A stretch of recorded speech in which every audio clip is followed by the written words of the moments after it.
গ্যালোমেলির চিঠিতে লিখেছে, লিজির সঙ্গে গিয়েছিল সমুদ্রে নাইতে, বাঙালি কবির কবিতা কলাইন দিয়েছে তুলে, সেই যেখানে উর্বশী উঠছে সমুদ্র থেকে, তারপরে বালির পরে বসল পাশাপাশি, সামনে দুলছে নীল সমুদ্রের ঢেউ, আকাশে ছড়ানো নির্মল সূর্যালোক।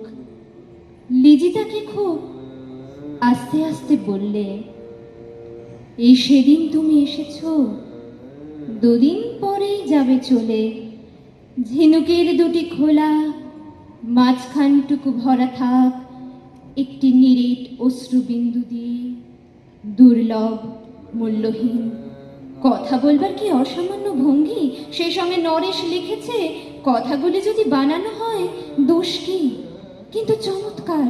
হেরে বসানো সোনার ফুল কি সত্য, তবুও কি সত্য নয়?